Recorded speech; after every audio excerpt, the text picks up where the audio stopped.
Hello అండి, నమస్తే. Welcome to VR smart kitchen. ఈరోజు మన కిచెన్లో పాతకాలం నాటి వంట అయిన జొన్న పిట్టు ఎలా తయారు చేయాలో చూద్దాం. రాగులు జొన్నలు ఆరోగ్యానికి చాలా మంచివి.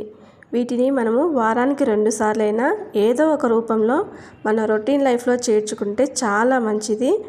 ఈ జొన్న పిట్టుని ఈ విధంగా తీసుకోవడం వలన ముఖ్యంగా ఆడవారికి ఎముకలు గట్టితనానికి, నడునొప్పి రాకుండా చాలా ఉపయోగపడుతుందండి. చిన్నపిల్లలకి అలాగే టీనేజ్ పిల్లలకి పెట్టవలసిన ముఖ్యమైన ఆహారం అండి ఈ జొన్న పిట్టు. ఈ జొన్న పిట్టు ఎలా తయారు చేయాలో చూద్దాం. దీనికోసం నేను ఒక బౌల్లో 1 కప్పు జొన్నలు తీసుకుంటున్నానండి. జొన్నలు 2 రకాలుగా ఉంటాయి, తెల్ల జొన్నలు, పచ్చ జొన్నలు. నేను ఇక్కడ పచ్చ జొన్నలు వాడుతున్నానండి. మీరు కావాలంటే తెల్ల జొన్నలు కూడా వాడుకోవచ్చు. పచ్చ జొన్నలు అయితే ఆరోగ్యానికి చాలా మంచిదండి. బీపీ షుగర్ ఉన్న వాళ్ళకు కూడా చాలా మంచిది ఈ పచ్చ జొన్నలు. తర్వాత ఇందులో కొన్ని వాటర్ వేసేసి శుభ్రంగా 2-3 సార్లు కడుక్కోవాలండి. ఇలా 2-3 సార్లు కడుక్కోవడం వల్ల జొన్నల్లో ఉండే డస్ట్ పార్ట్ మొత్తం పోయి శుభ్రంగా ఉంటాయి. ఇలా శుభ్రంగా వాష్ చేసుకున్న తర్వాత జొన్నలన్నీ మునిగే వరకు వాటర్ వేసుకోవాలి. ఇలా వాటర్ వేసేసి జొన్నల్ని బాగా నాననివ్వాలండి. మనం ఇది ఉదయం చేసుకోవాలనుకుంటే ముందు రోజు రాత్రే జొన్నల్ని నానబెట్టుకోవాలి. అలాగే సాయంత్రం పూట చేసుకోవాలనుకునే వారు ఉదయమే నానబెట్టుకుంటే సరిపోతుంది. ఇలా ఓవర్ నైట్ ఇలాగే జొన్నల్ని నాననివ్వాలండి. ఇలా ఒక నైట్ మొత్తం నానిన తర్వాత జొన్నలో ఉండే వాటర్ అంతా వంపేసేయాలండి. వాటర్ అంతా వంపిన తర్వాత మరోసారి వాటర్ని వేసుకొని శుభ్రంగా కడుక్కోవాలి. ఇలా మంచినీళ్ళతో ఒకసారి కడిగిన తర్వాత వీటిని ఒక జాలి గిన్నెలో వేసుకొని వాటర్ అంతా లేకుండా వంపుకోవాలి.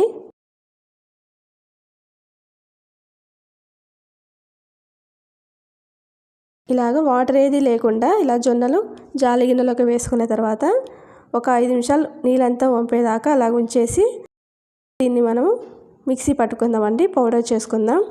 దీనికోసం ఒక మిక్సీ జార్లో మనం వంపి పెట్టుకున్న జొన్నలు ఉన్నాయి కదా, వాటిని వేసుకుందామండి. ఇప్పుడు ఈ జొన్నల్ని మనము పౌడర్ చేసుకోవాలండి. చూసారు కదా, ఇలా పౌడర్ చేసుకోవాలి ఈ జొన్నల్ని. లోతుగా ఉండే ఒక గిన్నె తీసుకోవాలండి. అందులో మనము సగం వరకు వాటర్ వేసుకోవాలి. తర్వాత ఇలా పల్చగా ఉండే ఒక క్లాత్ని తీసుకోవాలి. దీనిని నీళ్ళలో ఇలా తడుపుకోవాలండి. ఒకసారి తడుపుకున్న తర్వాత గిన్నెకి మనము ఇలా పరుచుకొని గుంట వచ్చేలాగా అలా చేసుకొని గిన్నె చుట్టూ ఒక తాడు తీసుకొని ముడి వేసుకోవాలండి. ఇలా ఒకసారి ముడి వేసుకోవాలి.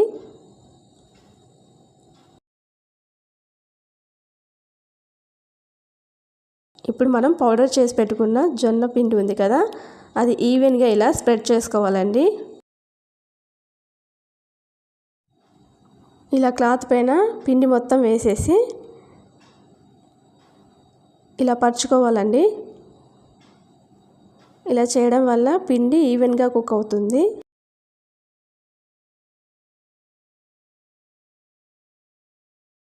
తర్వాత ఒక ఫోర్క్ కానీ లేదంటే ఏదైనా స్పూన్ తీసుకొని ఇలా హోల్స్ లాగా అక్కడక్కడ ఇలా చేసుకోవాలండి.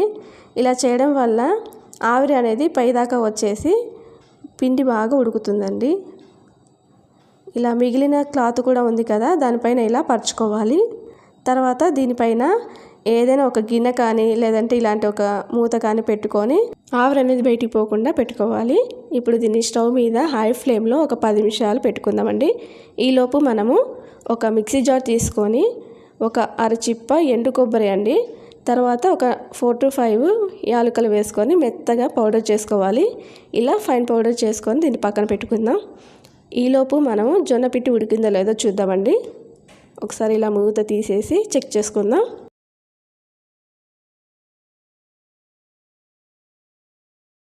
ఇలా స్పూన్తో ఒకసారి ఇలా తీసామంటే మధ్యలో అండి తెల్లగా లేకుండా పచ్చగా ఉండాలి. అలాగే మంచి స్మెల్ కూడా వస్తుంది ఉడికితే. దాన్ని బట్టి మనము చూసుకోవచ్చు. పిండి బాగా ఉడికే వరకు ఉంచుకోవాలి. ఇది ఇంకా ఉడకలేదండి. ఇంకొక 5 నిమిషాలు దీన్ని ఇలాగే ఉంచేసి మూత పెట్టేసుకుందామండి.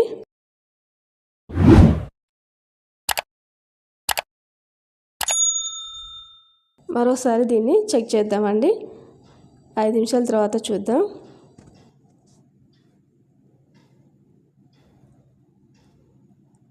ఇలా చూసుకుంటే చూసారు కదండి, బాగా ఉడికిపోయిందండి పిండి.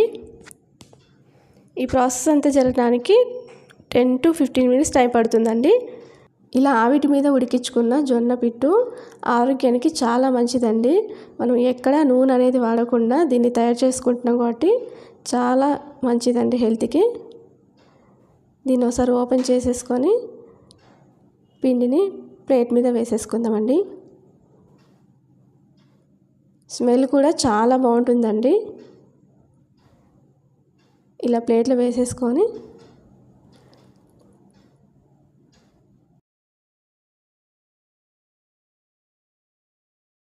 ఇలా ప్లేట్లో వేసేసుకున్న తర్వాత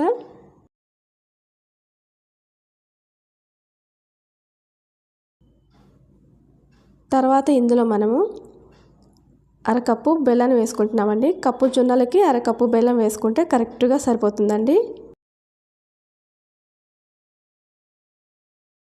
ముందుగా మిక్సీ పట్టుకున్న కొబ్బరి ఉంది కదా, ఆ పొడిని కూడా వేసేసుకుందామండి. ఇది చాలా వేడిగా ఉంటుందండి. ముందుగా ఇలా స్పూన్తో కలుపుకుందాం. కాస్త చల్లబడ్డాక ఇలా చేత్తో ఇలా పొడి చేసుకుందామండి. బెల్లం ఎక్కడైనా ఉండలు ఉంటే ఇలా చేత్తో మెదుపుకుంటే సరిపోతుంది. తర్వాత ఒక 2-3 టేబుల్ స్పూన్ల నెయ్యిని వేసుకోవాలి. ఇది ఇష్టం ఉన్న వాళ్ళు వేసుకోవచ్చు, లేకపోతే లేదండి. వేస్తే చాలా రుచిగా ఉంటుంది. ఈ జొన్న పిట్టు తయారైపోయిందండి. ఇలా లడ్డూలాగా చేసుకొని ఈవినింగ్ స్నాక్స్ లాగా ఇవ్వచ్చండి పిల్లలకి. లేకపోతే అప్పటికప్పుడు ఇలా పొడి కూడా తినచ్చండి. చాలా బాగుంటుంది. ఈ జొన్న పిట్టు పిల్లల నుంచి పెద్దల వరకు ఎవరైనా తినచ్చండి. ఆరోగ్యానికి చాలా మంచిది. మన అమ్మలు అమ్మమ్మలు ఇలాంటి ఆహారం తినడం వల్లనే ఆరోగ్యంగా ఉన్నారండి. ఇవి వారానికి ఒక్కసారైనా మన డైట్లో భాగంగా దీన్ని చేసుకుంటే మంచిదండి. పిల్లలకు కూడా చాలా మంచిది హెల్త్కి. ముఖ్యంగా టీనేజ్ పిల్లలకైతే ఖచ్చితంగా పెట్టవలసిన ముఖ్యమైన ఆహారం అండి ఇది. జొన్న పిట్టులో కాల్షియం, ఐరన్ ఉండడం వల్ల ఎముకలు గట్టితనానికి అలాగే నడునొప్పి రాకుండా చాలా హెల్ప్ చేస్తాయండి.